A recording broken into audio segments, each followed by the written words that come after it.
Hi, everybody. I'm Kendra, the creator of ChemEd Solutions, and it's my mission to change the narrative of high school chemistry by designing student and teacher materials that allow teachers to focus on what matters most, creating confidence and success in all of our students, without the burden of using your personal time to do so.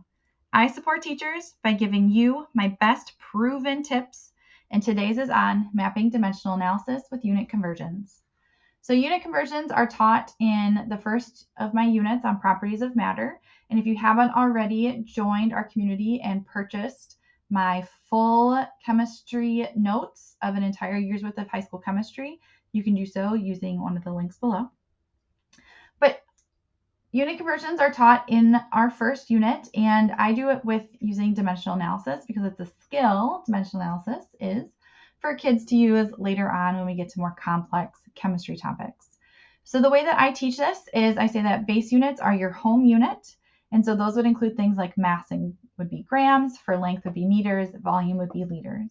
And I talk about that prefixes are our trips away from home, which would be nano, milli, centi, and kilo. Now there's obviously other ones to use. However, I choose to just focus on these four because these are the ones that come up the most often in chemistry. I tell my students that just like when you're traveling and you use a map to give you directions, we can map out our unit conversions. So I tell them to think of our base unit or home unit as their house. Whenever they go somewhere, you leave your house and then come back to your house. And it doesn't matter where you go, you always end up having to go to your house at some point. I tell them that all of our destinations are branches out of our house. Now, is this true in real life? Probably not, but for our situation and this analogy, it works. So if we map out our units as places to visit and our house as the home base, it looks something like this. I have my home base unit, and then I have my prefixes coming out of that.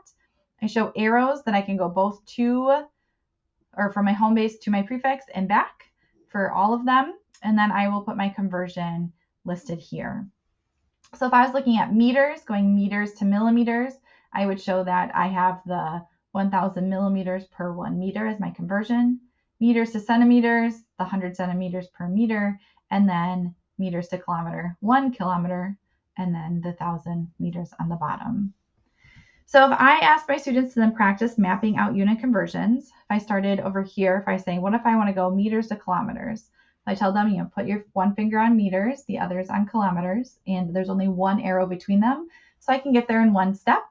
So I draw my arrow, it's one step, meters to kilometers, and then I put my conversion underneath it, 1 kilometer per 1,000 meters. Kilometer, should say km.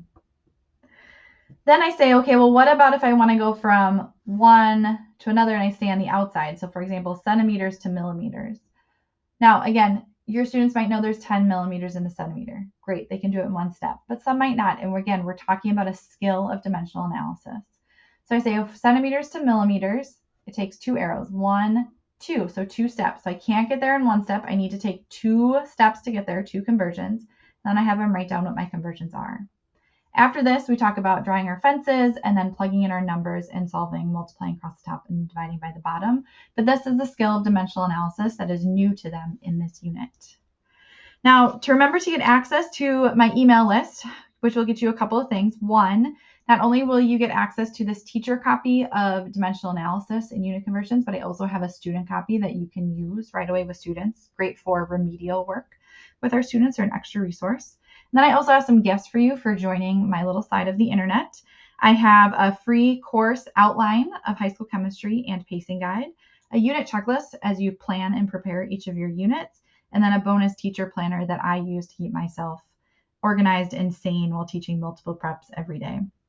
So to get that, you go to chemedsolutions.com/chemguide, and that will let you sign up for our community email list, get you your free guides, and then you'll also have an opportunity to buy those teacher notes and then many other resources that I have for you to make your life the easiest it can be while creating confident and successful high school chemistry students.